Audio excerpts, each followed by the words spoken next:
ওকে, তো হ্যাঁ কী বলছিলাম আমি, গ্রাফটা হ্যাঁ, সবাই বলে যে স্যার দ্রাবক আর দ্রবণ তো একই গ্রাফ ফলো করছে, তাহলে পার্থক্যটা কী হলো? পার্থক্যটা এটাই হয়েছে, দেখো গ্রাফ তো একই হবেই, গ্রাফে কোনো ডিফারেন্স কী করে আসতে পারে, কারণ ওটাও একটা তরল পদার্থ, এটা একটা তরল পদার্থ।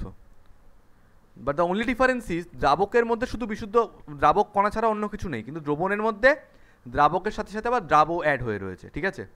এবার আমি কি বলেছিলাম, যে বাষ্পচাপে মানে যে বাষ্পচাপটা হওয়ার পর, বাষ্পচাপের যে মানটা হওয়ার পর ওরা ফুটতে শুরু করে বা স্ফুটনাঙ্ক রিচ করে, বাষ্পচাপের সেই মানটা হলো বায়ুমণ্ডলীয় চাপের সমান, তাই তো?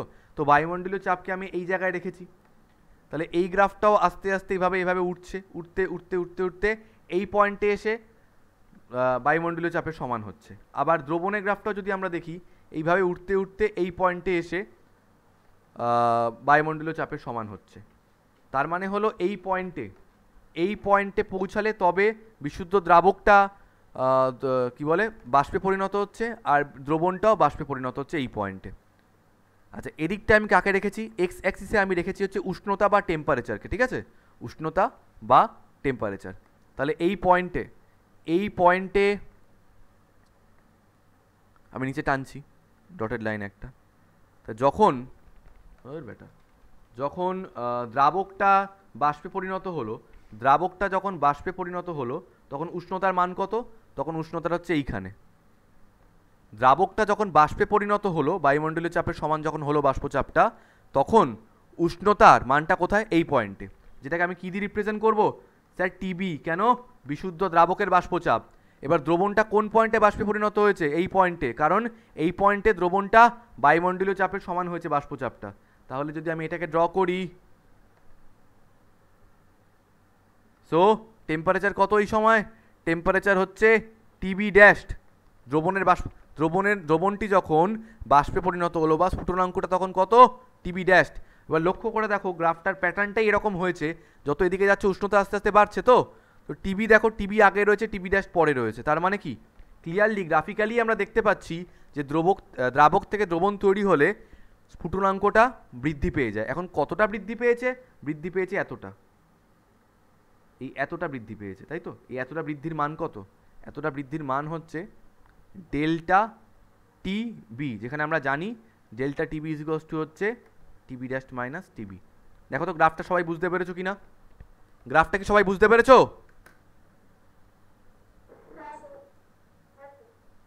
ওকে, চলো আঁকো।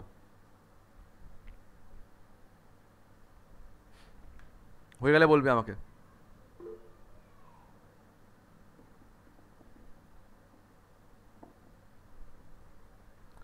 হয়ে গেলে বলবে।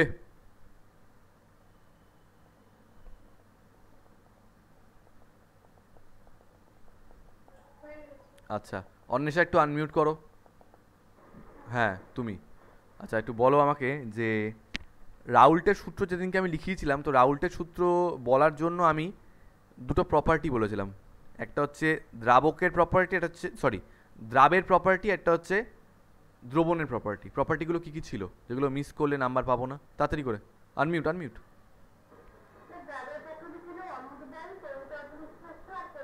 বাহ, ভেরি গুড। তাহলে একটু আমাকে লটা একটু মুখস্থ বলে দেবে, ওই বাষ্পচাপের আপেক্ষিক অবনমন সংক্রান্ত ওটা।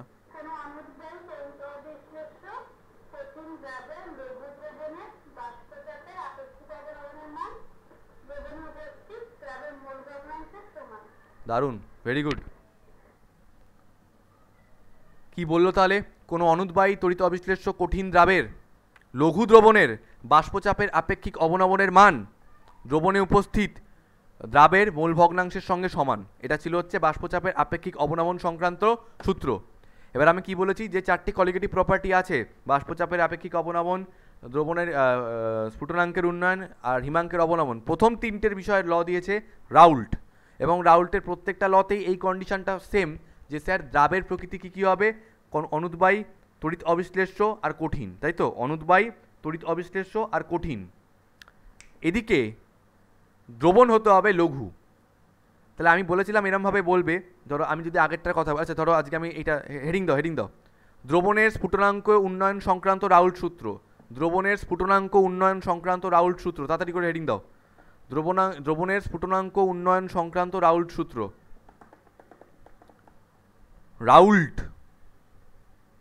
রাউল্টের ইংলিশ স্পেলিংটা কি? রাউল্টের ইংলিশ স্পেলিংটা হচ্ছে RAOULT, রাউল্টস ল। দ্রবণের স্ফুটনাঙ্ক উন্নয়ন সংক্রান্ত রাউল্ট সূত্র। এবং সবচেয়ে বড় গড়বড় কি জানো? এই স্ফুটনাঙ্ক উন্নয়ন, হিমাঙ্ক অবনমন সব জায়গাতে উনি দুটো করে সূত্র দিয়েছেন। বাষ্পচাপের আপেক্ষিক অবনমন আমি মাত্র একটা, হ্যাঁ হ্যাঁ, বাষ্পচাপের আপেক্ষিক অবনমন সংক্রান্ত আমি মাত্র একটা ল লিখেছিলাম, কিন্তু এখানে এখন দুটো ল রয়েছে, দুটো করে ল, প্রথম সূত্র এবং দ্বিতীয় সূত্র। তাহলে প্রথমে লেখো প্রথম সূত্র, কত সব গেল কোথায়?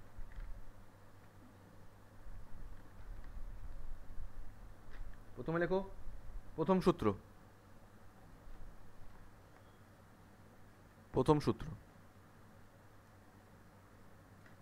ওয়েল, আমি বলেছিলাম যে কলিগেটিভ প্রপার্টিগুলো কার?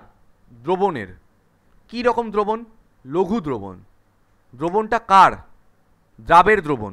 তাহলে লিখতে হবে কোনো দ্রাবের লঘু দ্রবণের স্ফুটনাঙ্কের উন্নয়নের মান। কিন্তু সমস্যা হলো কীরকম দ্রাবও তো লিখতে হবে আমাকে। দ্রাবগুলোর প্রপার্টি কী বলেছিলাম?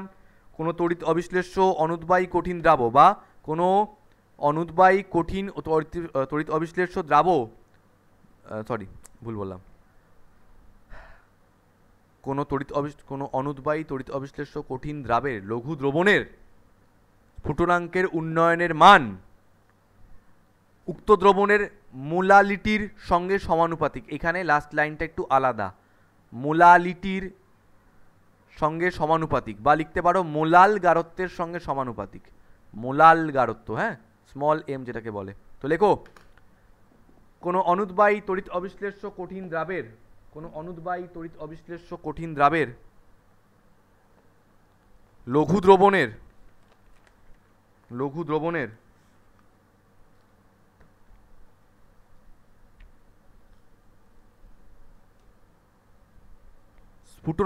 স্ফুটনাঙ্কের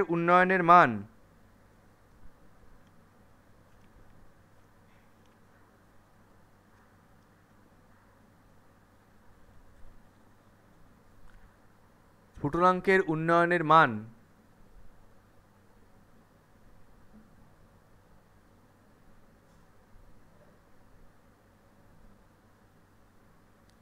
উক্ত দ্রবণের মোলাল গারত্বের সমানুপাতিক। উক্ত দ্রবণের মোলাল গারত্বের সমানুপাতিক। উক্ত দ্রবণের মোলাল গারত্বের সমানুপাতিক।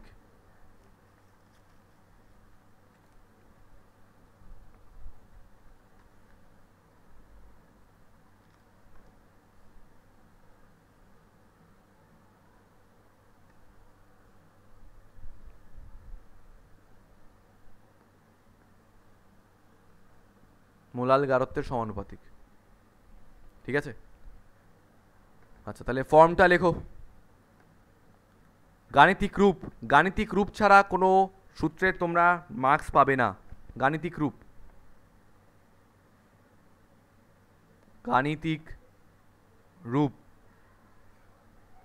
রূপটা কি? স্ফুটনাঙ্কের উন্নয়নকে ডেল্টা টিভি দিয়ে রিপ্রেজেন্ট করেছে। রাউল বলেছেন সেটা দ্রবণের মোলাল গারত্বের সঙ্গে সমানুপাতিক। মোলাল গারত্বকে কি দিয়ে লেখে? স্মল এম দিয়ে লেখে। আচ্ছা, প্রপোর্শনাল টু উঠলে চলে আসে একটা কনস্ট্যান্ট। কীরকম কনস্ট্যান্ট হবে? স্মল কে সাবস্ক্রিপ্টে বি ইন্টু স্মল এম। তাহলে delta TB is equals to KB into M. Remember this formula. যত অঙ্ক এই সংক্রান্ত সব এই ফর্মুলা দিয়ে হবে। স্যার এখানে কেবি জিনিসটা কি? কেবির নাম লেখো, বিরাট বড় নাম। কেবির নাম লেখো স্ফুটনাঙ্কের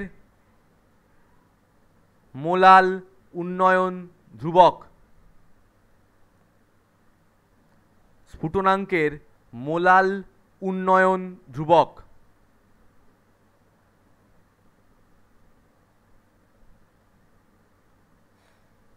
স্ফুটনাঙ্কের মোলাল উন্নয়ন ধ্রুবক ইংলিশে কি বলে? মোলাল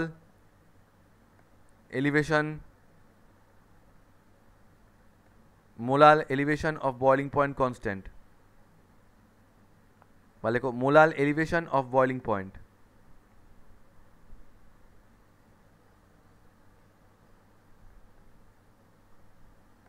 ঠিক আছে। আরেকটা নাম আছে যার নামটা হচ্ছে, আগে আমি ইংলিশটা লিখছি তারপরে বাংলায় বলছি, EBULIOSCOPIC,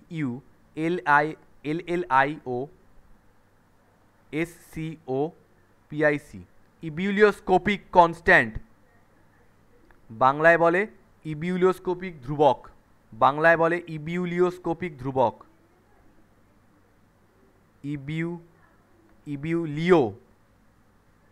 ইবিউলিওস্কোপিক কনস্ট্যান্ট হচ্ছে ধ্রুবক, ধ্রুবক। তাহলে ইবিউলিওস্কোপিক কনস্ট্যান্ট বা ইবিউলিওস্কোপিক ধ্রুবক। যখন আমি জিজ্ঞেস করব কেবি জিনিসটা কি, আগে বলবে স্ফুটনাঙ্কের মোলাল উন্নয়ন ধ্রুবক, তারপরে বলবে ইবিউলিওস্কোপিক ধ্রুবক। ঠিক আছে, আগে এই নামটা বলবে মোলাল উন্নয়ন ধ্রুবক, স্ফুটনাঙ্কের মোলাল উন্নয়ন ধ্রুবক, এটা আগে বলবে। ঠিক আছে। আচ্ছা, এটা লেখা হয়ে গেল। নেক্সট লেখো দ্বিতীয় সূত্র। প্রথম সূত্র হয়ে গেছে তো, তার নিচে এবার লেখো দ্বিতীয় সূত্র। দ্বিতীয় সূত্র, দ্বিতীয় সূত্র, দ্বিতীয় সূত্র বলে 3 থেকে 4 লাইন জায়গা ছেড়ে দাও, 3-4 লাইন জায়গা ছেড়ে দাও। এই দ্বিতীয় সূত্র জায়গাটাকে এখন আমরা ব্ল্যাঙ্ক রাখবো, এটা একদম লাস্টে শিখবো আমরা। ঠিক আছে। তাহলে তোমাদের যখন পরীক্ষায় দেবে যে দ্রবণের স্ফুটনাঙ্ক উন্নয়ন সংক্রান্ত রাউল্টের সূত্রটি লেখো, তখন তোমাদের কি করতে হবে? প্রথম সূত্র লিখতে হবে, গাণিতিক রূপ লিখতে হবে, যেখানে কেবি হলো মোলাল elevation of boiling point constant, বা লিখতে হবে মোলাল স্ফুটনাঙ্কের মোলাল উন্নয়ন ধ্রুবক বা ইবিউলিওস্কোপিক কনস্ট্যান্ট। লেখার পরে দ্বিতীয় সূত্র লিখতে হবে, তবে তোমরা মার্কস পাবে। 2 মার্কস রয়েছে এখান থেকে। রাউল্ট দ্রবণের স্ফুটনাঙ্কের উন্নয়ন সংক্রান্ত রাউল্টের সূত্র যখন তোমাদের কাছে চাইবে, প্রথম সূত্র লিখবে। প্রথম সূত্র কি বলেছি?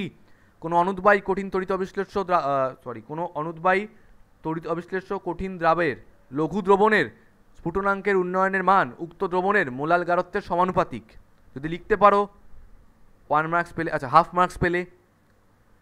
ম্যাথমেটিক্যাল ফর্ম লিখলে আরও 1/2 মার্কস পেলে, টোটাল 1 হলো। দ্বিতীয় সূত্র লিখলে 1 মার্কস পেলে, তাহলে টোটাল 2 মার্ক। এইভাবে হচ্ছে তোমাদের এটা ক্লাসিফিকেশন। বোঝা গেল? ম্যাথমেটিক্যাল ফর্ম যদি না লেখো 1/2 মার্কস 1 মার্ক কাটা যেতে পারে, হয়তো 2 থাকলে 1 পেলে।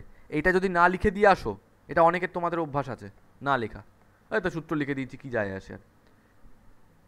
পরীক্ষা নিয়েছি, হেনরির সূত্র লিখতে দিলাম, হেনরির সূত্রের ফর্ম নিল না, এই যে এই ফর্মটা যেটা ছিল P = KH × X লিখলো না, তাই কোনো নাম্বারও পেলো না। ম্যাথমেটিক্যাল ফর্ম ছাড়া কোনো সূত্রের কোনো মানে দাঁড়াবে না। ঠিক আছে, সো এটা তোমাদের অভ্যাস করে নিও এখন থেকেই। দ্বিতীয় সূত্র গ্যাপ দিলাম। এবার নিচে আসছি, এই যে ফর্মটা আমাদের এলো ডেল্টা টিবি = KB × M, যেখানে কেবি জিনিসটাকে কি বললাম? কেবি হলো স্ফুটনাঙ্কের মোলাল উন্নয়ন ধ্রুবক। এবার এর মানটা আমাদের বার করতে, মান বার করতে হয় মানে কি, এটাকে আমাকে ডিফাইন করতে হবে যে জিনিসটা অ্যাকচুয়ালি কী।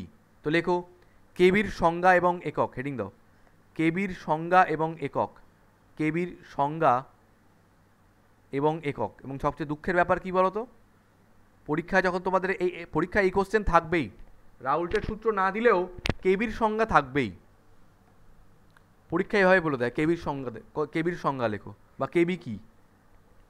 প্রবলেমটা কী হবে, তোমাদের কেবির নাম মনে থাকে না, এত বড় নাম, তখন ছেলেমেয়েরা লিখে দিয়ে চলে আসে ওই তো ইবিউলিওস্কোপিক ধ্রুবক। হবে না, স্ফুটনাঙ্কের মোলাল উন্নয়ন ধ্রুবক বা মোলাল এলিভেশন অফ বয়লিং পয়েন্ট লিখতে জানতে হবে। এটা এই নামটা মুখস্থ রাখতে হবে, স্ফুটনাঙ্কের মোলাল উন্নয়ন ধ্রুবক বা মোলাল এলিভেশন অফ বয়লিং পয়েন্ট, না হলে কোনো নাম্বার নেই।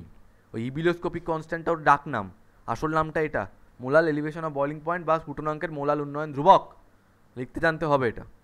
এবং তার সঙ্গে একক লিখবো আমরা। ওয়েল, তো সংজ্ঞাটা কি করে আসছে? ডেল্টা টিবি = হচ্ছে KB × M, তাই না? ডেল্টা টিবি = হচ্ছে KB × M। তো তাহলে KB = কি আসছে? Delta TB by M। Sir যেখানে M কি? M হচ্ছে মোলালিটি। যদি মোলালিটি 1 হয়, যদি কোনো দ্রবণের মোলালিটি 1 হয়, তবে KB = কি চলে আসছে? Delta TB, right? যদি কোনো দ্রবণের মোলালিটি 1 হয়, তবে মোলাল স্ফুটনাঙ্ক উন্নয়ন হচ্ছে স্ফুটনাঙ্কের উন্নয়নের সঙ্গে সমান। কি বললাম? যদি কারোর মোলালিটি 1 হয় তো উক্ত দ্রবণের স্ফুটনাঙ্কের উন্নয়নকে আমরা মোলাল স্ফুটনাঙ্কের মোলাল উন্নয়ন ধ্রুবক বলি, আর কিচ্ছু না। বোঝা গেল জিনিসটা? তো যদি আজকে তোমাদের ডেফিনেশন লিখতে দেয় এই কেবি কি, তোমরা কি লিখবে? কোনো দ্রবণের যদি মোলাল গারত্ব একক হয় তবে উক্ত দ্রবণের স্ফুটনাঙ্কের উন্নয়ন কি বলা হয়? মোলাল স্ফুটনাঙ্ক উন্নয়ন ধ্রুবক। খুবই সহজ ডেফিনেশন ছিল। কি বললাম? কোনো মোলাল দ্রবণের বা একক মোলাল গারত্বের কোনো দ্রবণের স্ফুটনাঙ্কের উন্নয়নের মানকেই মোলাল স্ফুটনাঙ্ক উন্নয়ন ধ্রুবক বলা হয়। এই সুন্দর ডেফিনেশনটা লিখে যদি আমরা নাম্বার পেয়ে যেতাম কত ভালো হতো। কিন্তু ওদের তো ভালো জিনিস ভাল লাগে না। ওদের আবার প্রবলেম এটা নিয়ে যে এই যে মোলাল দ্রবণ বলছো, মানে কারোর মোলালিটি যে 1 বলছো, মোলালিটি 1 কী করে হচ্ছে সেটা আগে বলো। আচ্ছা, তো মোলালিটি 1 কী করে হচ্ছে সেটা বলার আগে আমি জিজ্ঞেস করতে চাই, পায়েল একটু আনমিউট করো। পায়েল বলো, মোলালিটি কী জিনিস?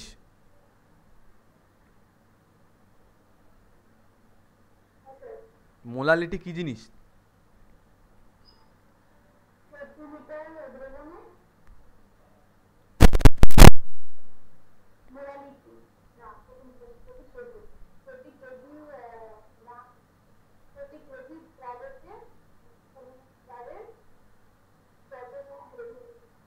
তাহলে প্রতি কেজি দ্রাবকে কোনো দ্রাবের যত মোল, তোমরা বাড়িতে কিন্তু এই পুরনো ফান্ডামেন্টালগুলোকে বারবার করে পড়ো, খাতায় যখন লেখানো রয়েছে ভালো করে পড়ো। একবার পড়ে কিন্তু এগুলো হয়ে যায় না, প্রতি সপ্তাহে মিনিমাম একবার দুবার করে এগুলো দেখতে হবে, প্লাস কারেন্ট পড়াটা। প্রতি কেজি দ্রাবকে কোনো দ্রাবের যত গ্রাম মোল বা যত মোল দ্রবীভূত থাকে তাকে উক্ত দ্রবণের মোলালিটি বলা হয়। তো এই যে মোলালিটি 1 লিখেছি আমি এখানে, যে মোলালিটিটা 1 লিখেছি, এটা কী করে হতে পারে? এটা একমাত্র তখনই হতে পারে যদি 1 কেজি যদি 1 কেজি দ্রাবকে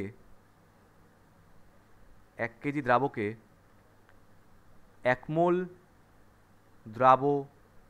দ্রবীভূত থাকে, তাই না? তাহলে আমি কি বললাম? মোলালিটি 1 কখন হতে পারে? যখন 1 কেজি দ্রাবকে 1 মোল দ্রবীভূত থাকে। এবং সেটা কীরকম দ্রাব হতে হবে? তড়িৎ অবিশ্লেষ্য অনুদ্বায়ী কঠিন দ্রাব, তাই তো? তড়িৎ অবিশ্লেষ্য অনুদ্বায়ী কঠিন দ্রাব। তাহলে আমরা এভাবে লিখতে পারি, যখন শুনে নেবে আগে, যখন 1 কেজি পরিমাণ কোনো দ্রাবকে 1 মোল কঠিন তড়িৎ অবিশ্লেষ্য অনুদ্বায়ী দ্রাব দ্রবীভূত করা হয় তবে উক্ত দ্রবণের স্ফুটনাঙ্কের উন্নয়নকেই মোলাল স্ফুটনাঙ্ক উন্নয়ন ধ্রুবক বলা হয়। কেন? কারণ 1 কেজি দ্রাবকে যদি 1 মোল দ্রাব দ্রবীভূত করা হয় তাহলে ওই দ্রবণের মোলালিটি 1 হয়ে যাবে। কি বললাম? 1 কেজি কোনো দ্রাবকে যদি 1 মোল দ্রাব দ্রবীভূত করা হয় তবে উক্ত দ্রবণের মোলালিটি 1 হয়ে যাবে। আর যার মোলালিটি 1 সেই দ্রবণের স্ফুটনাঙ্কের উন্নয়নকেই মোলাল স্ফুটনাঙ্ক উন্নয়ন ধ্রুবক বলে। তাই আগে আমি জিনিসটা এভাবে লিখতে চেয়েছিলাম যে কোনো দ্রবণের মোলালিটির মান একক হলে উক্ত দ্রবণের স্ফুটনাঙ্কের উন্নয়নকেই মোলাল স্ফুটনাঙ্ক উন্নয়ন ধ্রুবক বলে। কিন্তু ওরা বলছে কোনো দ্রবণের মোলালিটি যে 1 বলছো, দ্রবণের মোলালিটিটা 1 হচ্ছে কি করে? How is the molality of the solution 1 unity? কী করে হচ্ছে জিনিসটা? আমাদের সেটা বলতে হবে এবারে, যে 1 কেজি পরিমাণ কোনো দ্রাবকে 1 মোল পরিমাণ কোনো কঠিন তড়িৎ অবিশ্লেষ্য অনুদ্বায়ী দ্রাব দ্রবীভূত করলে, যে এটা বললাম সঙ্গে সঙ্গে এক্সামিনার বুঝে গেল, ও আচ্ছা আচ্ছা মোলালিটি 1 করলে উক্ত দ্রবণের স্ফুটনাঙ্কের যে উন্নয়ন হয় তাকে মোলাল স্ফুটনাঙ্ক উন্নয়ন ধ্রুবক বলে। ক্লিয়ার? তা তোমাদের যখনই কেবির সংজ্ঞা বা একক লিখতে দেবে আগে সংজ্ঞাটা লেখার আগে এত অবধি লিখে নিতে হবে। এত অবধি কিন্তু ওরা দেখতে চাইছে। এবার আমরা সংজ্ঞাটা লিখব। লেখো সংজ্ঞা, লেখো কেবির সংজ্ঞা লেখো। আচ্ছা, 1 কেজি মানে কি আমরা বলতে পারি? 1000 গ্রামও বলতে পারি। তো লেখো 1000 গ্রাম কোনো দ্রাবকে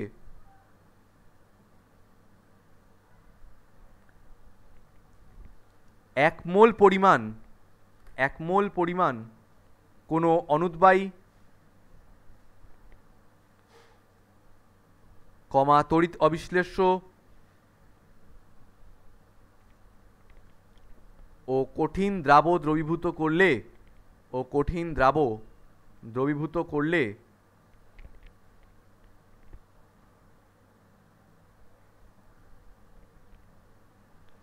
দ্রবণের যে পরিমাণ স্ফুটনাঙ্কের বৃদ্ধি ঘটে স্ফুটনাঙ্কের বৃদ্ধি ঘটে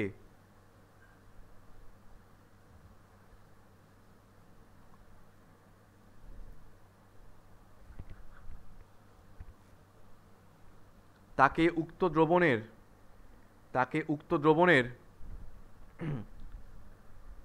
আচ্ছা উক্ত দ্রবণের লেখো না, উক্ত দ্রাবকের লেখো, হ্যাঁ, কারণ কেবি জিনিসটা সম্পূর্ণ দ্রাবকের জন্যই হয়, দ্রবণের জন্য না।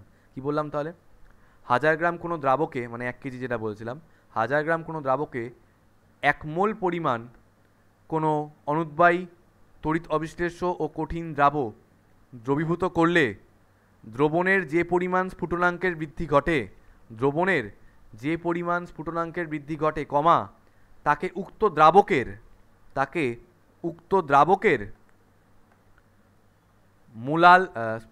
দ্রাবকের স্ফুটনাঙ্কের মোলাল উন্নয়ন ধ্রুবক বলা হয়। দ্রবণের স্ফুটনাঙ্কের মোলাল উন্নয়ন ধ্রুবক বলা হয়। তাহলে আশা করি বুঝতে পেরেছো। তাহলে আমি প্রথমে এটাই বলতে চেয়েছিলাম যে পাতি কথা যদি একদম পাড়ার রকের মস্তানদের মতো যদি বলি, মোলালিটি 1 মানে delta TV is equals to KB, মানে স্ফুটনাঙ্কের উন্নয়নটাই হবে মোলাল স্ফুটনাঙ্ক উন্নয়ন ধ্রুবক। পাড়ার রকের ছেলেরা এটা বলবে, কিন্তু we have to be more specific that why is the molality of a solution unity. Unit molality হলো কি করে? বিকজ স্যার মোলালিটি মানে হচ্ছে 1 কেজি দ্রাবকে কত পরিমাণ দ্রাব দ্রবীভূত রয়েছে, কত মোল দ্রাব দ্রবীভূত রয়েছে। তো 1 কেজি দ্রাবকে যদি 1 মোল দ্রাব দ্রবীভূত থাকে তাহলে মোলালিটি 1। তাই সফিস্টিকেটেড ল্যাঙ্গুয়েজে বলছে 1 কেজি বা 1000 গ্রাম দ্রাবকে 1 মোল পরিমাণ কোনো কঠিন অনুদ্বায়ী তড়িৎ অবিশ্লেষ্য দ্রাব দ্রবীভূত থাকলে উক্ত দ্রবণের স্ফুটনাঙ্কের যে উন্নয়ন হয় তাকে উক্ত দ্রবণের স্ফুটনাঙ্কের মোলাল উন্নয়ন ধ্রুবক বলা হয়, যার আরেকটা নাম কি? ইবিউলোস্কোপিক ধ্রুবক। এই সংজ্ঞাটা সবাই বুঝতে পেরেছো কিনা বলো?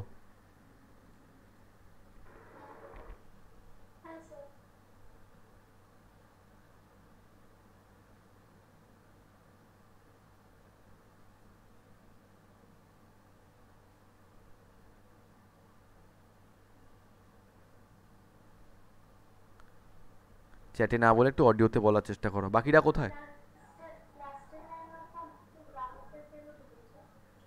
লাস্টের লাইন ওটা দ্রাবকের কেন বলছে? আচ্ছা আচ্ছা ভালো প্রশ্ন করেছে বৈশালী আমাদেরকে, যে লাস্টের লাইন ওটা দ্রাবকের কেন বলছে। আর একটু পড়াই তারপরে বলছি। আচ্ছা ওটা এই কেবি ব্যাপারটা সম্পূর্ণ দ্রাবকের উপর রিলেটেড, হ্যাঁ, দ্রাবের সঙ্গে কোনো সম্পর্ক নেই। বলছি জিনিসটা কি করে হচ্ছে। আচ্ছা তার আগে লেখো তাহলে কেবির সংজ্ঞা হলো। এবার কেবির একক বাড়িতে এগুলো এমনভাবে পড়বে যেন একদম পুরো রেডি থাকে। কেবির একক যেন জিজ্ঞেস করলেই বলতে পারো। কেবির একক কালকে আমি কাকে জিজ্ঞেস করলাম? সিজাকেই তো বোধহয়। রাউল্টের সূত্র বলতে পারোনি, কিন্তু এই জিনিসগুলো করো না। Well, delta TV is equals to KB into M. আমি সবাইকে একটা কথা বলছি, জাস্ট বিকজ এই অনলাইনে ক্লাস হচ্ছে এটার কেউ ভুলেও সুযোগ নিও না।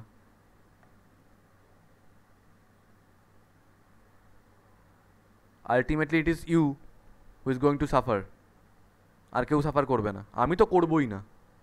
KB is equals to delta TV by M. So সবসময় পড়ায় যদি কখনো ফাঁকি মারার ইচ্ছা হয় তো এটা মনে রাখবে যে যেটা যদি সামনাসামনি ক্লাস হতো কেউ পারতে না, তাহলে বাড়িতেই বা কেন করবো? আমরা তো বড় হয়ে গেছি এখন, প্রত্যেক দিনের পড়া রেডি থাকবে। Well, delta TV is equals to KB into M, তাহলে KB is equals to delta TV by M. একক বার করার চেষ্টা করছি। উপরে রয়েছে ডেল্টা টিভি। ডেল্টা টিভি জিনিসটা কি? এটা হচ্ছে স্ফুটনাঙ্কের উন্নয়ন। স্ফুটনাঙ্ক জিনিসটা কি? স্ফুটনাঙ্ক হচ্ছে একটা উষ্ণতা। তার মানে ডেল্টা টিভি পাতি কথার মানে হচ্ছে উষ্ণতার উন্নয়ন বা উষ্ণতার বৃদ্ধি। তো বৃদ্ধিটার একক তো উষ্ণতার সঙ্গে সমানই হবে। তাহলে ডেল্টা টিভির এককটা কি? ডেল্টা টিভির এককটাও কেলভিন।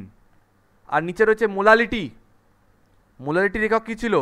মোল কেজি ইনভার্স। তাহলে এককটা কি আসছে আমাদের? উপরে রয়েছে কেলভিন আর নিচে রয়েছে মোল কেজি ইনভার্স। কেজি ইনভার্সটা উপরে উঠে গেলে হয়ে যাবে কেলভিন কেজি, আর মোলটা নিচে রয়েছে ওটা হয়ে যাবে মোল ইনভার্স। তাহলে কেভির এককটা হচ্ছে কেলভিন কেজি মোল ইনভার্স। কেলভিনের জায়গায় যদি আমরা টেম্পারেচারে ডিগ্রি সেলসিয়াস বসাই তাহলে এটা হয়ে যাবে degree Celsius KG mole inverse, লিখে ফেলো degree Celsius KG mole inverse.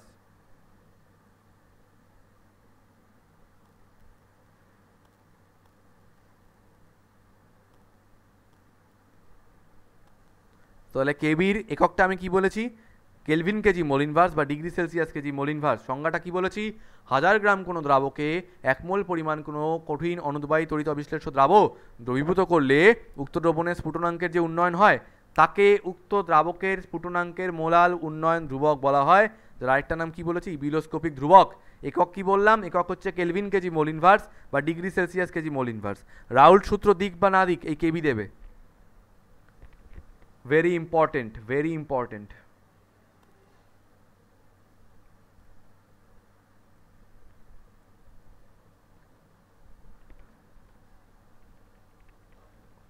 ঠিক আছে, এবার লেখো একটা সমীকরণ লিখছি, লেখো কেবির নির্ভরশীলতা। কেবির, দেখো বৈশালী, এটা হচ্ছে এক্সপেরিমেন্টালি ডিডিউসড একটা কেবির ইকুয়েশন। কেবির নির্ভরশীলতা কি বলতে চাইছি দেখবে। এটা ডেরিভেশন তো তোমাদের নেই, তোমাদের ইকুয়েশনটা আছে। কেবির নির্ভরশীলতা কিছু না, কেবির একটা ইকুয়েশন করাচ্ছি জাস্ট। ইকুয়েশনটা কি মন দিয়ে দেখবে, কে সাবস্ক্রিপ্টে B, KB is equals to হচ্ছে R TB square divided by 1000 into L V. Sir এই এলটা কি স্মল এল না ক্যাপিটাল এল? স্মল এল, সাবস্ক্রিপ্টে স্মল ভি। জিনিসটা কি বোঝাচ্ছি, আর হলো আদর্শ গ্যাস সমীকরণের ওই যে গ্যাস কনস্ট্যান্ট যেটা হয়, মানে কি যেন বলে, সার্বজনীন গ্যাস ধ্রুবক। টিবি স্কোয়ার রয়েছে, টিবি জিনিসটা কি, টিবি কি বিশুদ্ধ দ্রাবকের বাষ্পচাপ, 1000 তো একটা নাম্বার, আর কি রয়েছে এলভি। স্যার এলভি জিনিসটা কি, লিন তাপ পড়েছিলে ছোটোবেলায়, লিন তাপ, ল্যাটেন্ট হিট। এটা হচ্ছে এলভি মানে ভি ফর ভেপোরাইজেশন, ঠিক আছে। ভি ফর হচ্ছে ভেপোরাইজেশন, বাংলায় যেটাকে বলে বাষ্পীভবন।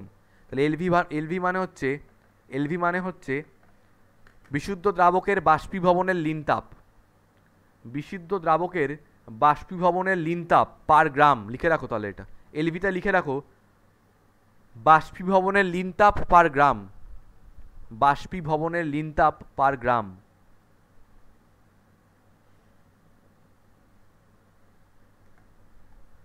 লিন তাপ পার গ্রাম, পার গ্রাম কথাটা অবশ্যই লিখো। কার এটা, বিশুদ্ধ দ্রাবকের বাষ্পীভবনের লিন তাপ। আর জিনিসটা কি, সার্বজনীন গ্যাস ধ্রুবক।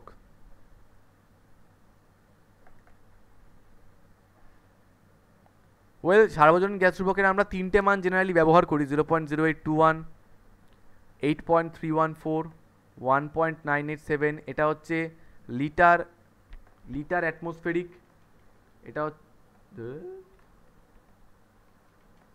1.987, এটা হচ্ছে litre atmospheric mole inverse kelvin inverse. এটা হচ্ছে joule mole inverse kelvin inverse. এটা হচ্ছে calorie mole inverse kelvin inverse. এবার জেনারেলি এই ফর্মুলাটার ক্ষেত্রে এইটা ইউজ হয় না, হয় এটা ইউজ হয়, নাহলে এটা ইউজ হয়, ঠিক আছে। তো সার্বজনীন গ্যাস ধ্রুবকের এই দুটো মান তোমরা ইউজ করতে পারো। টিবি কি, টিবি হচ্ছে বিশুদ্ধ দ্রাবকের বিশুদ্ধ দ্রাবকের স্ফুটনাঙ্ক, লিখে রাখো বিশুদ্ধ দ্রাবকের স্ফুটনাঙ্ক। তো আর হয়ে গেল, টিবি হয়ে গেল, এলভি হয়ে গেল। তো equation is R into TB square by 1000 into LV. Recently একটা ব্যাচের পরীক্ষা নিচ্ছিলাম, তো দেখলাম ওখানে অনেকে লিখেছে R into TB by 1000 into LV, TB স্কোয়ারটা লিখছে না। এই ভুলগুলো করলে চলবে না, ঠিক আছে। বৈশালী দেখো, কেবির মানটা কার কার উপর নির্ভর করছে, সার্বজনীন গ্যাস ধ্রুবক, দ্রবণের সঙ্গে কোনো সম্পর্ক আছে না। টিবি বিশুদ্ধ দ্রাবকের স্ফুটনাঙ্ক, দ্রবণের সঙ্গে কোনো সম্পর্ক আছে না। এলভি বিশুদ্ধ দ্রাবকের বাষ্পীভবনের লিন তাপ পার গ্রাম, কোনো সম্পর্ক আছে না।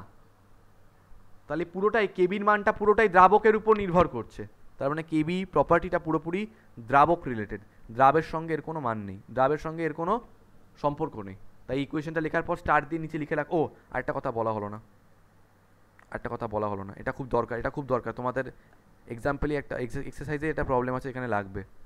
কি লাগবে, এই যে বাষ্পীভবনের যে লিন তাপটা এখানে রয়েছে না, এলভিটা, এটা হচ্ছে বাষ্পীভবনের লিন তাপ পার গ্রাম। এলভি হলো দ্রবণের না দ্রাবকের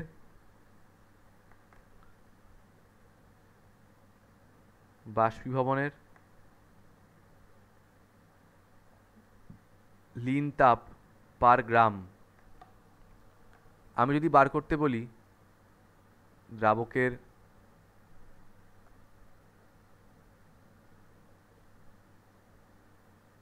বাষ্পীভবনের লিন তাপ পার মোল ইজ ইকুয়ালস টু কী হবে, দ্রবণের বাষ্পীভবনের লিন তাপ যেটা ছিল না পার গ্রামে, দ্রবণের বাষ্পীভবনের লিন তাপ পার গ্রাম যেটা ছিল তার সঙ্গে মাল্টিপ্লাই করতে হবে মোলার ভর, দ্রাবকের মোলার ভর, হ্যাঁ দ্রাবকের মোলার ভর। এই ফর্মুলাটা লিখে রাখো, আমাদের খুব কাজে লাগবে এটা। আর যদি পার মোলে দেওয়া থাকে তাহলে মোলার ভর দিয়ে ভাগ করে এলভিটা পেতে হবে। So write down this equation, খুব কাজে লাগে এটা আমাদের। কেন বলছি অঙ্কটা, মানে কেন বলছি এই ইকুয়েশনটা আমি বললাম, কারণ অনেক অঙ্কের ক্ষেত্রে দেখেছি কোশ্চেনে ধরো এইটা দিয়ে দিয়েছে দ্রাবকের বাষ্পীভবনের লিন তাপ পার মোল, দিয়ে বললো কেবির মান নির্ণয় করো। ছেলেমেয়েরা কী করে, এই তো স্যার এলভি দিয়ে দিয়েছে। আরে ভাই এলভি দেয়নি, দিয়েছে দ্রাবকের বাষ্পীভবনের লিন তাপ পার মোল দিয়েছে, মোলার ভর দিয়ে ভাগ করে আগে এলভিটা বার কর তারপর এখানে বসা, না ওটাই ডিরেক্ট বসিয়ে দেবে। তো খেয়াল রেখো এটা। তো লক্ষ্য করে দেখো কেবির মানটা সবই দ্রাবকের উপর নির্ভর করছে, দ্রাবকের বাষ্পীভবনের লিন তাপ, দ্রাবকের স্ফুটনাঙ্ক, সার্বজনীন গ্যাস ধ্রুবক, এর সঙ্গে দ্রবণে কোনো এই দ্রাবের কোনো সম্পর্ক নেই। তো লিখে রাখো, স্টার দিয়ে লেখো নিচে, কেবির মান দ্রাবের প্রকৃতির উপর নির্ভর করে না, কেবির মান দ্রাবের প্রকৃতির উপর নির্ভর করে না, দ্রাবের প্রকৃতির উপর নির্ভর করে না।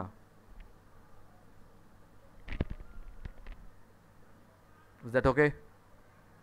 Next.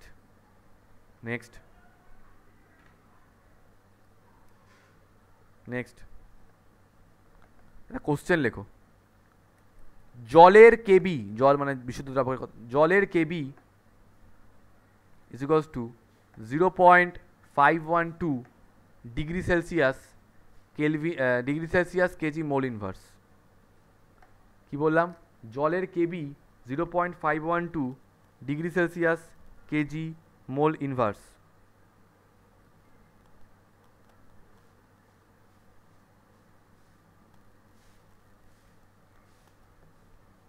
এর অর্থ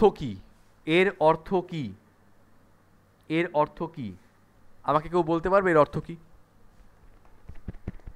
জলের কেবির মান হচ্ছে 0.512 degree Celsius KG mole inverse, এর মানেটা কি আমাকে কেউ বলতে পারবে?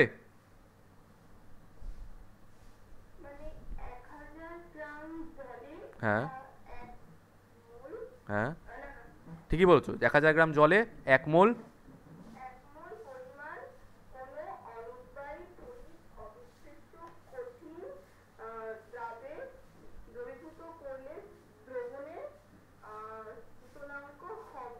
স্ফুটনাঙ্ক হবে না, ভালো কথা বলেছে, স্ফুটনাঙ্ক হবে না, স্ফুটনাঙ্কের উন্নয়নটা হবে, স্ফুটনাঙ্কের উন্নয়নের মানটা হবে 0.512 ডিগ্রি সেলসিয়াস, ঠিক আছে 0.5, হ্যাঁ মিউট করে দাও 0.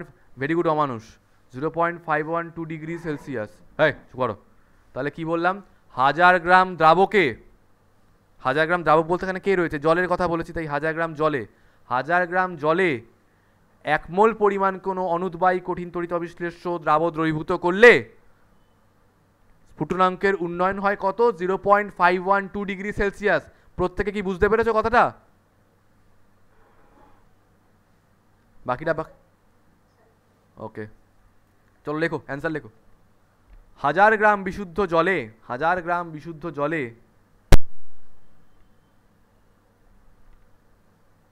যা পায়েল কোথায় লিফট করে বেরিয়ে গেল। 1000 গ্রাম বিশুদ্ধ জলে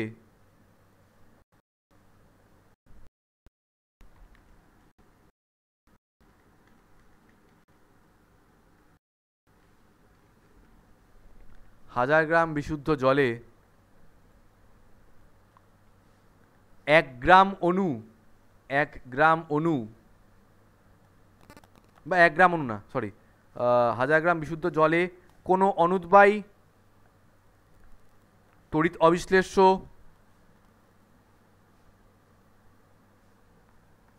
ও কঠিন দ্রাবের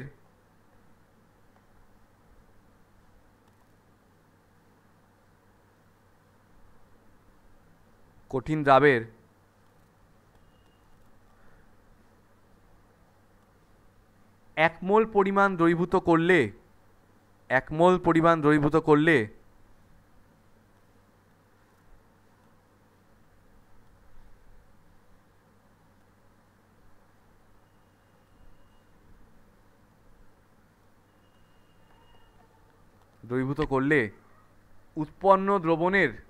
উৎপন্ন দ্রবণের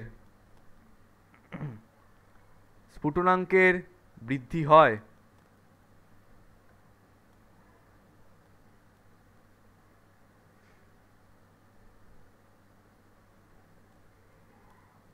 স্ফুটনাঙ্কের বৃদ্ধি হয় 0.512 ডিগ্রি সেলসিয়াস।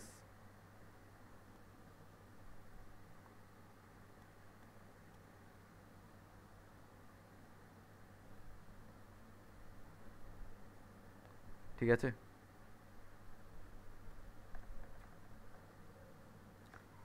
ওয়েল, স্ফুটনাঙ্কের উন্নয়ন সংক্রান্ত পুরো টপিকটা আমাদের কভার্ড। এখান থেকে কোনো প্রশ্ন আছে কিনা বলো, নইলে আমি নেক্সট কলিগেটিভ প্রপার্টিতে যাবো। তাড়াতাড়ি করে বলো, is there any doubt?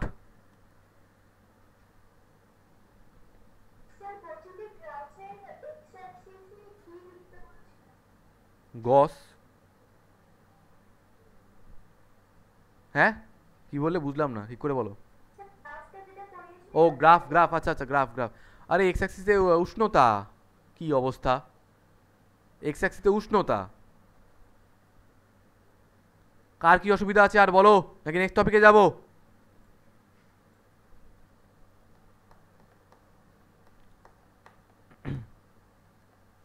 Next topic আর কি বলবো, চলো। থার্ড কলিগেটিভ প্রপার্টি কি ছিল? শুধু দ্বিতীয় সূত্র আমরা বাদ রেখে এসেছি। থার্ড কলিগেটিভ প্রপার্টি লেখো, দ্রবণের হিমাঙ্ক অবনমন ইংলিশে কি বলে? Depression of freezing point. Depression of freezing point.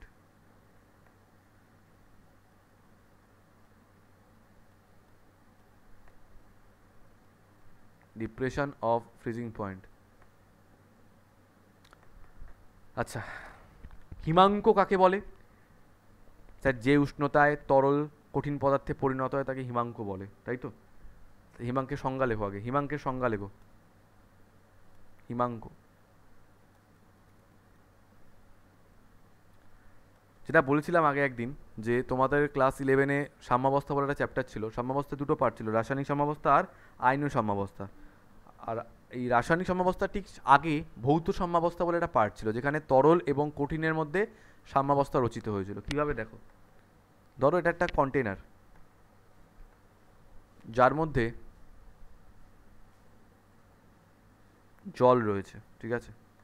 একটা কন্টেনার যার মধ্যে জল রয়েছে, আবার বরফও রয়েছে। দেখো, টাইটানিকের বরফ, ওকে, ঠিক আছে? জলও রয়েছে আর বরফও রয়েছে, ভালো কথা।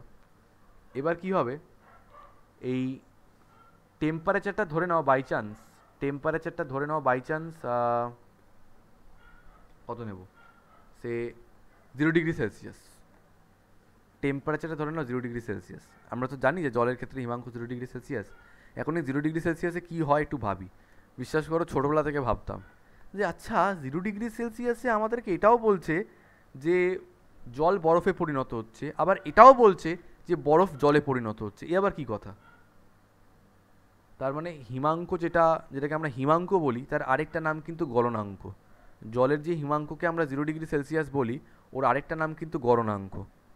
যে উষ্ণতায় বিশুদ্ধ জল জমে বরফে পরিণত হতে চায়, বা বরফ গলে জলে পরিণত হতে চায়, সেই উষ্ণতাকে বলে হচ্ছে 0 ডিগ্রি সেলসিয়াস, রাইট?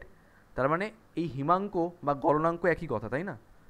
তো এখন কথা হচ্ছে যে এই উষ্ণতাতে যে পরিমাণ জল তরল অবস্থায় রয়েছে এখনো পর্যন্ত, ওরা জমে এই বরফটাকে বানাতে চায়, মানে আস্তে আস্তে বরফটাকে বাড়াতে চাইছে আরও। আর 0 ডিগ্রি সেলসিয়াসে যেহেতু বরফ আস্তে আস্তে গলা আরম্ভ করে, তাই যে পরিমাণ বরফ হয়ে রয়েছে কিছুটা আরও গলে গিয়ে তরল তৈরি করতে চায়, মানে জল তৈরি করতে চায়। তো এটা কি স্যার শুধু 0 ডিগ্রি সেলসিয়াসেই হচ্ছে এরকম? না না না, এটা আগেও হয়, এটা পরেও হয়। মানে 0 ডিগ্রি নিচেও হতে পারে, 0 ডিগ্রি উপরেও হতে পারে। কিন্তু পার্থক্যটা কোথায় হয়? ধরো আজকে বললাম 5 ডিগ্রি সেলসিয়াস, তখনও এই জিনিসটা হতে পারে। হ্যাঁ, ধরো বরফ হয়ে গেছে অলরেডি, কিছুটা বরফ জমছে, কিছুটা বরফ আবার গলছে, কিন্তু তার পরিমাণটা সমান হয় না। কিন্তু 0 ডিগ্রি সেলসিয়াসে কি হয়, একদম পারফেক্টলি প্রত্যেক মুহূর্তে ঠিক যতটা পরিমাণ জল বরফে পরিণত হয়, আবার ঠিক ততটা পরিমাণ বরফই জলে পরিণত হয়।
তো 0 ডিগ্রি সেলসিয়াসে কি হয়, যে পরিমাণ জল বরফে পরিণত হচ্ছে ওই একই পরিমাণ বরফ আবার জলে পরিণত হচ্ছে, যার ফলে একটা সাম্যাবস্থা থাকছে, এটা হচ্ছে হিমাঙ্কের মেন প্রপার্টি। তো লেখো, যে উষ্ণতায় কোনো পদার্থের তরল ও কঠিন অবস্থার মধ্যে, যে উষ্ণতায় কোনো পদার্থের তরল ও কঠিন অবস্থার মধ্যে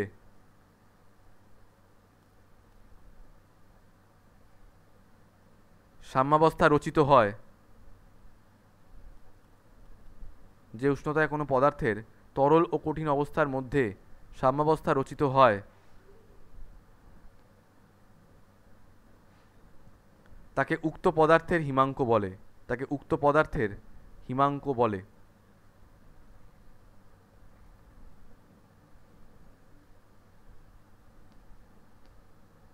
তাকে উক্ত পদার্থের হিমাঙ্ক বলে।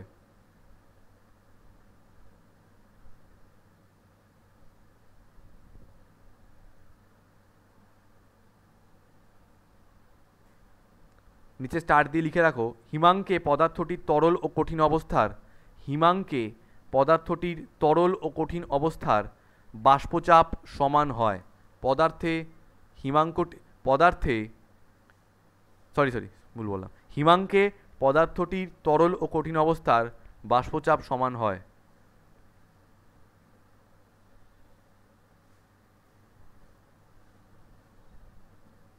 ঠিক আছে, ওয়েল, এবার একটু সেন্স দিয়ে একটা কথা ভাববে, জেনারেল সেন্স অ্যাপ্লাই করবে। ধরো তোমাদের কাছে বিশুদ্ধ জল রয়েছে, 0 ডিগ্রি সেলসিয়াসে ওটা হিমাঙ্কে পরিণত হবে, মানে বরফে পরিণত হবে। বিশুদ্ধ জলের হিমাঙ্ক হচ্ছে 0 ডিগ্রি সেলসিয়াস। ধরো জলের মধ্যে কিছু পরিমাণ চিনি ফেলা আছে, জলের মধ্যে কিছু পরিমাণ চিনি ফেলা আছে, তাহলে দ্রবণ প্রস্তুত হয়েছে, সেটার হিমাঙ্কও কি 0 ডিগ্রি সেলসিয়াস নাকি তার থেকে কম? অবভিয়াসলি 0 ডিগ্রি সেলসিয়াসে ওটা বরফে পরিণত হতে পারবে না, কারণ জলের মধ্যে এখন অশুদ্ধি মানে চিনির দানা মিশে রয়েছে। তাহলে টেম্পারেচারকে আরও নিচে নামাতে হবে তোমাদেরকে, -5 ডিগ্রি, -10 ডিগ্রি, তবে হয়তো ওটা বরফে পরিণত হতে পারবে। তাই বিশুদ্ধ দ্রাবকের কঠিন পদার্থে পরিণত হতে যে টেম্পারেচারটা লাগে, দ্রবণের ক্ষেত্রে সেই টেম্পারেচারটা আরও নিচের দিকে চলে যায়, এটাকে আমরা হিমাঙ্কের অবনমন বলছি। তো লেখো, ধরি বিশুদ্ধ দ্রাবকের স্ফুটনাঙ্ক, বিশুদ্ধ দ্রাবকের হিমাঙ্ক, ধরি বিশুদ্ধ দ্রাবকের হিমাঙ্ক, ধরি বিশুদ্ধ দ্রাবকের হিমাঙ্ক TF, বিশুদ্ধ দ্রাবকের হিমাঙ্ক TF, এবং দ্রবণের হিমাঙ্ক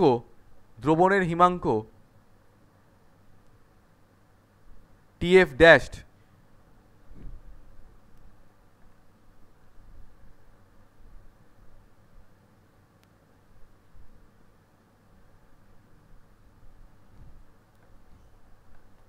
বিশুদ্ধ দ্রাবকের হিমাঙ্ক TF এবং দ্রবণের হিমাঙ্ক TF ড্যাশড, নিচে লেখো নির্দিষ্ট পরিমাণ কোনো দ্রাবকে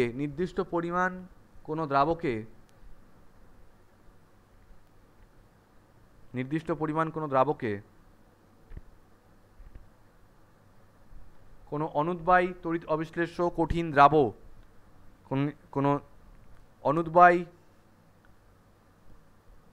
তড়িৎ অবিশ্লেষ্য কঠিন দ্রাব যোগ করলে হিমাঙ্ক অবনমিত হয়। অর্থাৎ কে বলতে পারবে TF বড় নাকি TF ড্যাশ বড়? TF বড়। So this is the first. আগের কেসটায় কি ছিল?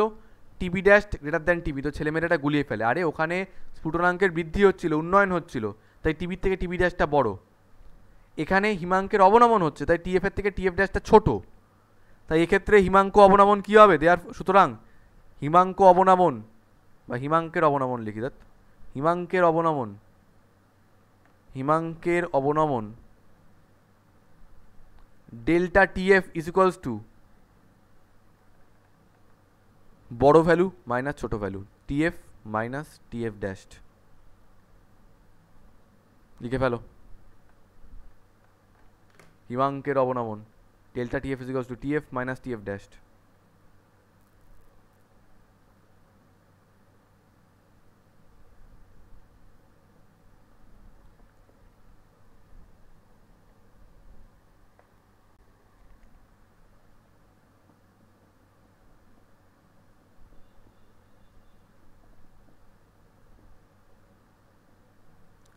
লেখচিত্রের মাধ্যমে হিমাঙ্ক অবনমনের ব্যাখ্যা, তাড়াতাড়ি হাত চালাবে এবার। লেখচিত্রের মাধ্যমে হিমাঙ্ক অবনমনের ব্যাখ্যা কি বলেছি? হিমাঙ্কে কঠিনের বাষ্পচাপের সঙ্গে তরলের বাষ্পচাপটা সমান হয়ে যায়, রাইট? তাহলে এদিকে রাখলাম বাষ্পচাপ, আচ্ছা আমি ধরে নিচ্ছি এটা হচ্ছে সেই কঠিন অবস্থা, এই যে এটা হচ্ছে সেই কঠিন অবস্থা। এই গ্রাফটা হচ্ছে দ্রবণের, আর এই গ্রাফটা হচ্ছে বিশুদ্ধ দ্রাবকের। স্লোপ দুটোরই সমান, but the only difference is, এটাকে কি বলেছি? এটা হচ্ছে কঠিন দ্রাবক না,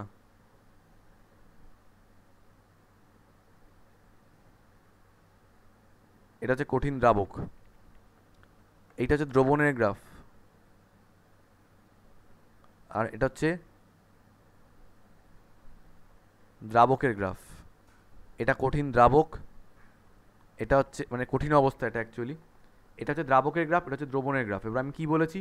টেম্পারেচার কমতে কমতে যখন কঠিনের বাষ্পচাপের সঙ্গে এরা সমান হয়ে যাবে, তখন সেই উষ্ণতাকে বলা হয় হচ্ছে হিমাঙ্ক। তো দেখো দ্রাবকের গ্রাফটা কমতে কমতে কমতে কমতে এই পয়েন্টে এসে কঠিন অবস্থায় পৌঁছালো, দ্রবণটাও কমতে কমতে কমতে কমতে এই পয়েন্টে এসে কঠিন অবস্থায় পৌঁছালো। তাহলে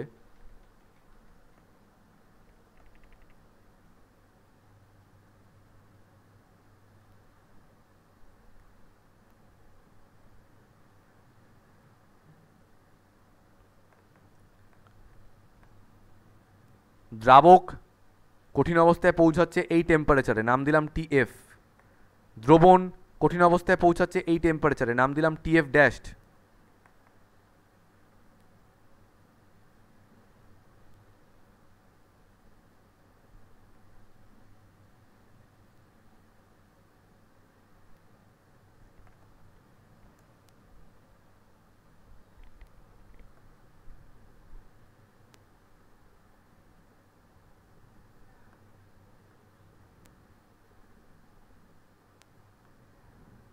তাহলে delta TF is equals two graphically কি আসছে, দেখতেই পাচ্ছি টিএফটা বড় টিএফ ড্যাশটা ছোট, তার মানে টিএফ মাইনাস টিএফ ড্যাশ। এটা হচ্ছে হিমাঙ্কের অবনমন সংক্রান্ত গ্রাফ। লেখচিত্র হয়ে গেছে। এবার লেখো দ্রবণের হিমাঙ্ক অবনমন সংক্রান্ত রাউল্ট সূত্র। দ্রবণের হিমাঙ্ক অবনমন সংক্রান্ত রাউল্ট সূত্র সেই একই কথা যা বলেছিল, কোনো কঠিন অনুদ্বায়ী তড়িৎ অবিশ্লেষ্য দ্রাবের লঘু দ্রবণের, ওটা কি ছিল, বাষ্পচাপের আপেক্ষিক অবনমনের মান, তারপরটা কি ছিল, স্ফুটনাঙ্কের উন্নয়নের মান, এটা কি হবে, হিমাঙ্কের অবনমনের মান মোলাল গারত্বের সমানুপাতিক। একই রয়েছে, আগের ঠিক আগের যে লটা লিখলাম আর এই লটা সেম, শুধু ওখানে স্ফুটনাঙ্কের উন্নয়নের মান আর এখানে হিমাঙ্কের অবনমনের মান মোলাল গারত্বের সমানুপাতিক বা মোলালিটির সমানুপাতিক। তো লেখো রাউল্ট হিমাঙ্কের দ্রবণের হিমাঙ্কের অবনমন সংক্রান্ত রাউল্টের সূত্র, হিমাঙ্কের অবনমন সংক্রান্ত রাউল্টের সূত্র, রাউল্টের সূত্র তার মধ্যে প্রথম সূত্র, তার মধ্যে প্রথম সূত্র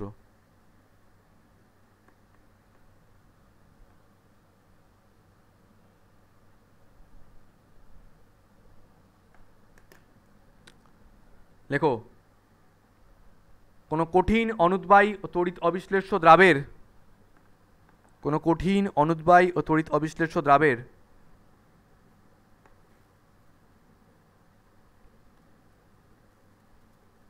লঘু দ্রবণের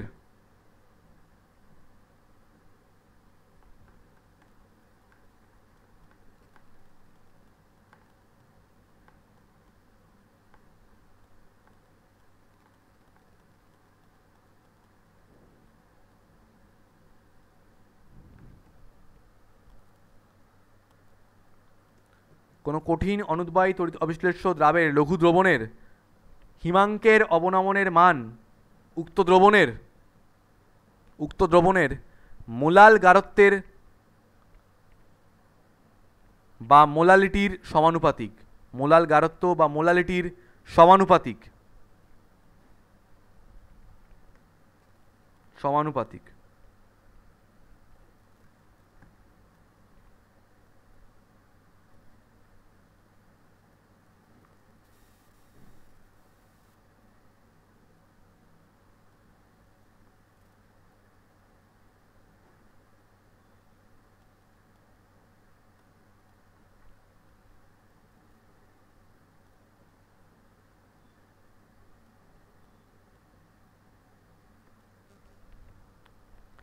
গাণিতিক রূপ হিমাঙ্কের অবনমনকে আমরা কি দিয়ে রিপ্রেজেন্ট করি, ডেল্টা টিএফ প্রপোর্শনাল টু কি হবে, small M, delta TF is equals to কি হবে, KF into M, KF into M.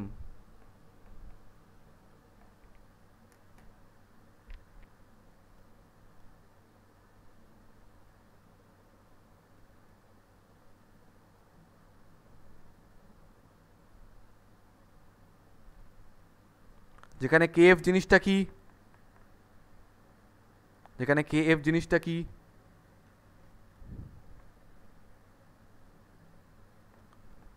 হিমাঙ্কের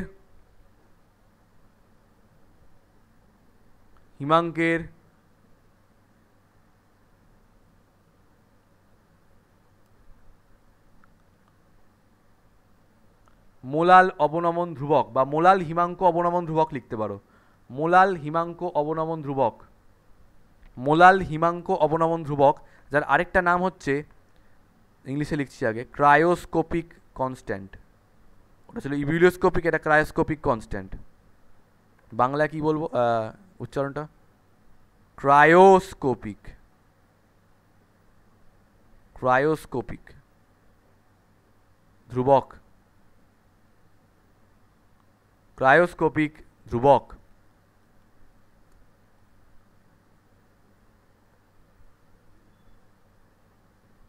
ওকে, প্রথম সূত্র ডান।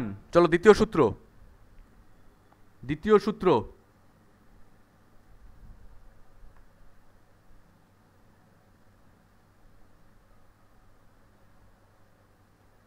তিন থেকে চার লাইন জায়গা ছাড়ো। এই হলো তোমাদের রাউল্টের সূত্র। হ্যাঁ, কোশ্চেন লিখতে দিলে প্রথম সূত্র গাণিতিক রূপ, কেএফ এর নাম, দ্বিতীয় সূত্র, তবে তোমরা নাম্বার পাবে, আদারওয়াইজ কোনো নাম্বার নেই।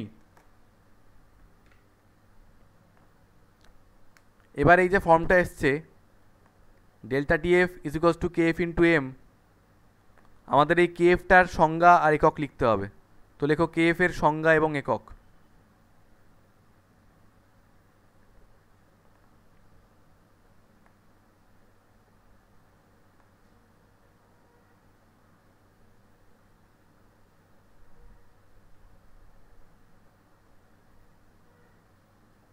ডেল্টা টিএফ বাই এম, এখানে এম হলো মোলারিটি, ডেল্টা টিএফ হলো হিমাঙ্কের অবনমন। তো যদি মোলারিটি 1 হয় তবে KF is equals to delta TF, মানে মোলাল দ্রবণের ক্ষেত্রে, মোলাল দ্রবণ মানে কি, যার মোলারিটি 1, মোলাল দ্রবণের হিমাঙ্কের অবনমনের মানকেই বলা হয় মোলাল হিমাঙ্ক অবনমন ধ্রুবক। কিন্তু প্রশ্ন আবার সেই একই জায়গায়, মোলালিটি 1 কখন হচ্ছে? মোলালিটি 1 তখনই হয় যখন 1 কেজি দ্রাবকে 1 মোল দ্রাব দ্রবীভূত থাকে। কীরকম দ্রাব? অনুদ্বয় কঠিন তড়িৎ বিশ্লেষ্য দ্রাব। সুতরাং 1 কেজি বা 1000 গ্রাম দ্রাবকে, 1 কেজি বা 1000 গ্রাম দ্রাবকে কোনো কঠিন অনুদ্বায়ী তড়িৎ অবিশ্লেষ্য দ্রাবের 1 মোল পরিমাণ দ্রবীভূত থাকলে উক্ত দ্রবণের হিমাঙ্কের অবনমনকে মোলাল হিমাঙ্ক অবনমন ধ্রুবক বলা হয়। মোলাল হিমাঙ্ক অবনমন ধ্রুবক বলা হয়। সংজ্ঞা লেখো এত অব্দি লেখার পরে।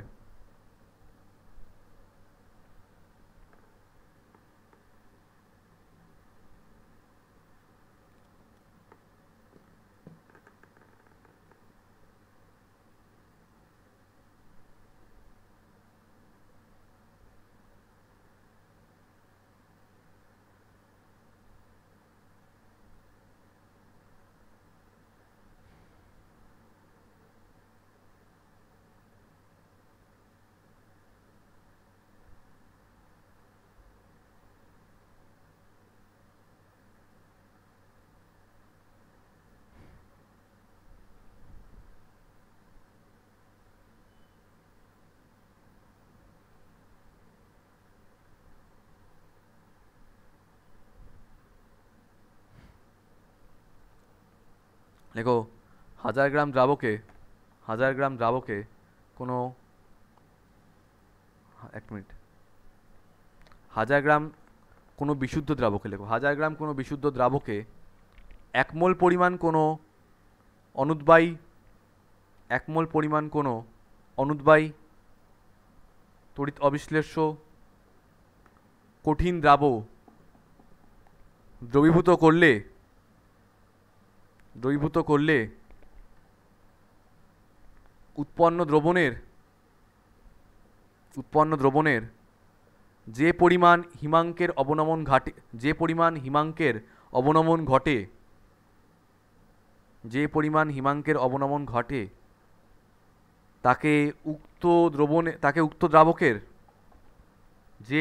তাকে উক্ত দ্রাবকের হিমাঙ্কের মোলাল অবনমন ধ্রুবক বলে। তাহলে কি বললাম? 1000 গ্রাম কোনো বিশুদ্ধ দ্রাবকে 1 মোল পরিমাণ কোনো অনুদ্বায়ী কঠিন তড়িৎ অবিশ্লেষ্য দ্রাব দ্রবীভূত করলে হিমাঙ্কের যে পরিমাণ অবনমন ঘটে তাকে উক্ত দ্রাবকের হিমাঙ্কের মোলাল অবনমন ধ্রুবক বলে, বা কি নাম? ক্রায়োস্কোপিক কনস্ট্যান্ট, তাই তো? নেক্সট, কেএফ এর একক।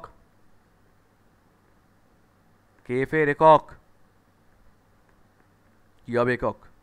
Delta TF is equals to KF into M. তাহলে কেএফ ইজ ইকুয়ালস টু কি হবে? Delta TF by M, kelvin by mole KG inverse. তাহলে হবে কেলভিন কেজি মোল ইনভার্স और degree Celsius KG mole inverse.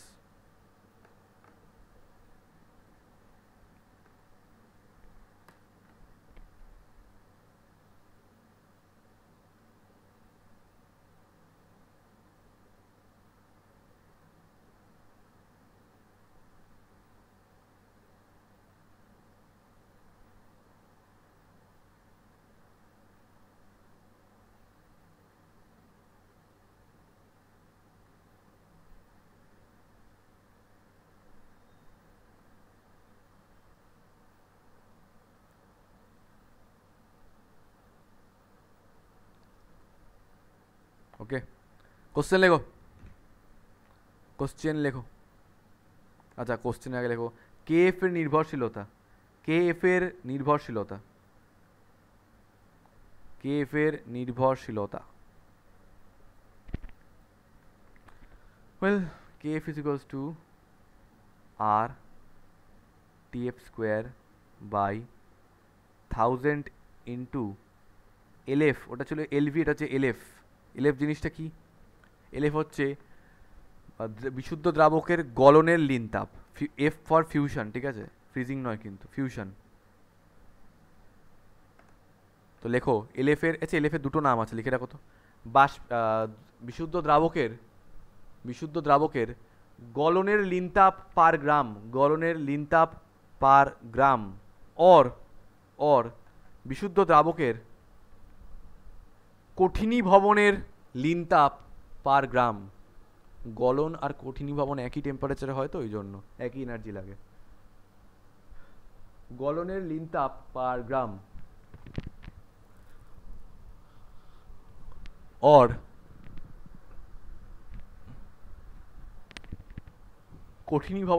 বিশুদ্ধ দ্রাবকের কঠিনীভবনের Lin তাপ পার গ্রাম। আর কি জিনিস? আর হচ্ছে সার্বজনীন গ্যাস ধ্রুবক। টিএফ জিনিসটা কি? বিশুদ্ধ দ্রাবকের হিমাঙ্ক, বিশুদ্ধ দ্রাবকের হিমাঙ্ক। তো আবার দেখো সব দ্রাবক রয়েছে, দ্রাবের কোনো মান এখানে নেই, দ্রাবে বা দ্রবণে, সেজন্য লিখে রাখো সুতরাং কেএফ এর মান দ্রাবের প্রকৃতির উপর নির্ভর করে না, কেএফ এর মান দ্রাবের প্রকৃতির উপর নির্ভর করে না।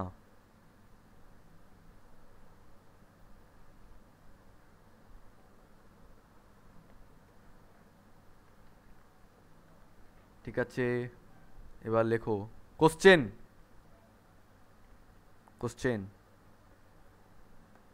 জলের KF is equals to 1.86 degree Celsius KG mole inverse. এর অর্থ কি? দেখি কে পারে, বলো এর অর্থ কি?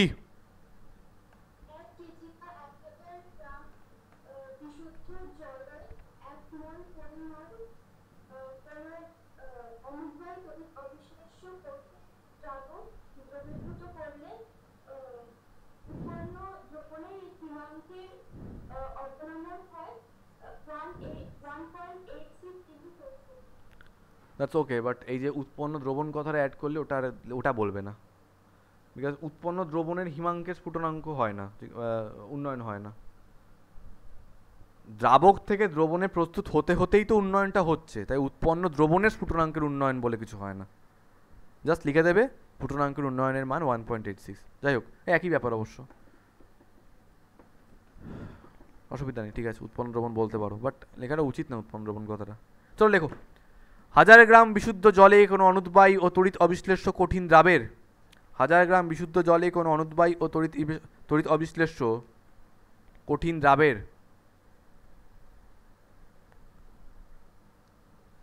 1 মোল পরিমাণ দ্রবীভূত করলে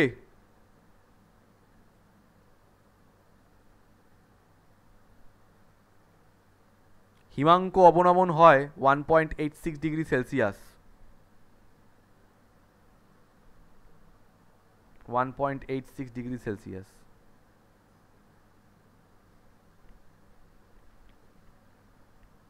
বেশ,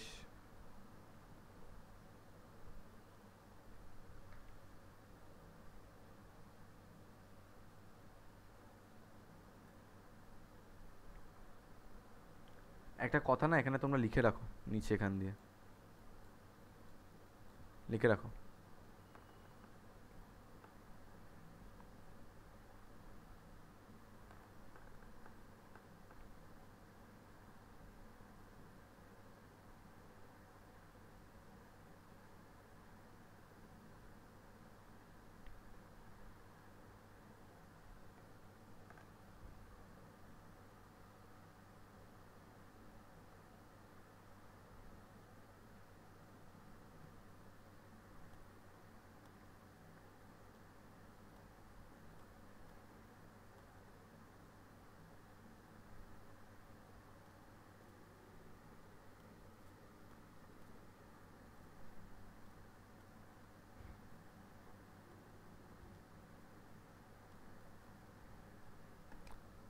ওকে,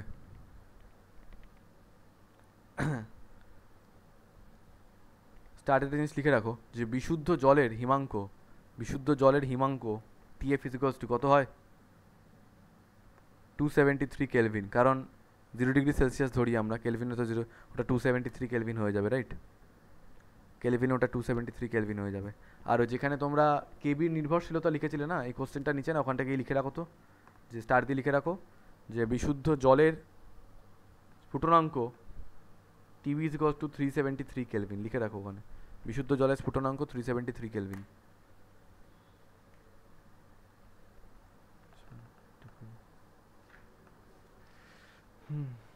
বুঝলাম।